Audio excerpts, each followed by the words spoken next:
డబ్బు, అనారోగ్యం, ఉద్యోగం, వ్యాపారం, అప్పులతో బాధపడుతున్నారా? మీకోసమే లాంచ్ యువర్ ఫ్యూచర్ ప్రోగ్రామ్. అమ్మ, మీ విషయానికి వస్తే అసలు ఫస్ట్ మీ బాల్యం గురించి స్టార్ట్ చేయండి. నా బాల్యం అనేది ఇప్పుడు మనం ఇప్పుడే మాట్లాడుకున్నాం. ఏమనంటే ఆడపిల్ల అను పెంటకొప్పులే వేసే వాళ్ళు ఉన్నారు, బయట చేసేట వాళ్ళు ఉన్నారని. పెంటకొప్పుల వేయకపోయినా నేను కూడా మా నాన్నకు ఒక్క కూతుర్ని, ముగ్గురు కొడుకులు. పెంటకొప్పుల వేయలేదు, కానీ మా నాన్న ఒక్క కూతుర్ని వాళ్ళ అక్కకి ఇచ్చేశారు.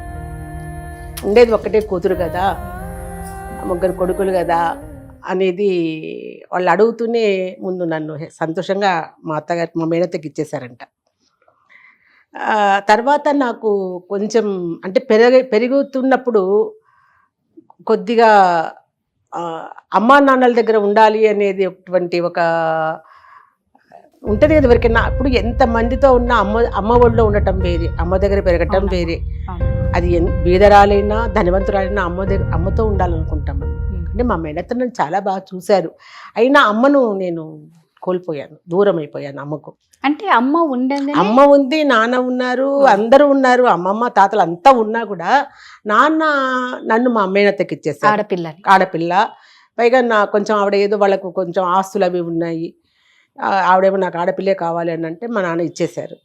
ఇవ్వకుంటూ ఉంటే బాగుండేదేమో అనిపించింది నాకు. ఆ తర్వాత కూడా నేను మొన్నటి వరకు కూడా, మా నాన్న బతుకున్నంత వరకు కూడా ఆడపిల్ల అనేది ఎట్లా ఉంటుంది అనేది మా నాన్న ద్వారా నేను చూసా. నాకెందుకో ఎవరన్నా పిల్లల్ని తల్లిదండ్రులు చాలా ప్రేమగా చూస్తున్నప్పుడు ఇది నిజంగానే ఈ ప్రేమ ఉంటుందా తండ్రికి? ఎందుకంటే ఇది నా విషయంలో చూశాను, నా బిడ్డల విషయంలో కూడా చూశాను. నా బిడ్డలకు కూడా తండ్రి ప్రేమ అంత పెద్దగా అందించలేకపోయాను. మీరు సింగిల్ పేరెంట్ కదమ్మా? నేను ఇప్పుడు సింగిల్ పేరెంటే. అంటే ఉన్నారు అతను, కానీ సింగిల్ పేరెంట్. చాలా సంవత్సరాలు, 25 years అయిపోయింది.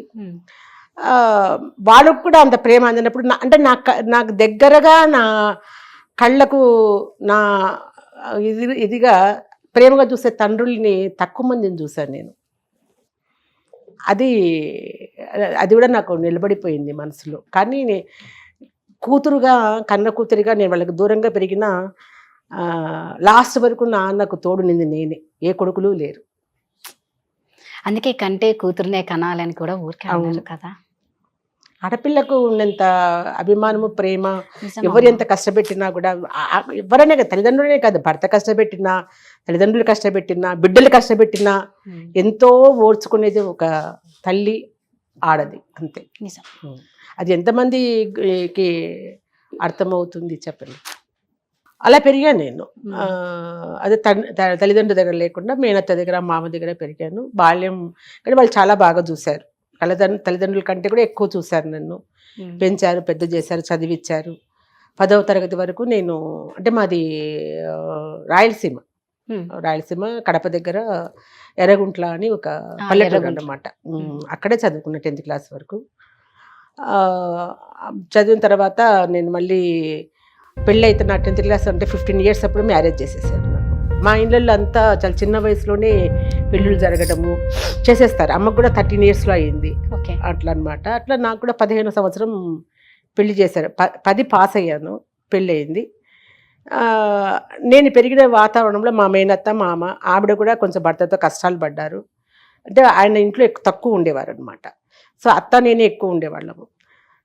ఈ నేపథ్యంలో ఇంకా తర్వాత మ్యారేజ్ అనేది చేశారు. అంటే ఎందుకు చెప్పండి తక్కువ ఉన్నారంటే, నాకు పెద్దగా పెళ్ళిళ్ళ పైన అది అవగాహన లేదు. అంటే ఆ వయసులో ఏం తెలియదు. ఆడుకోవడము, వెళ్ళడము, చాలా చిలిపిగా ఉండేదాన్ని.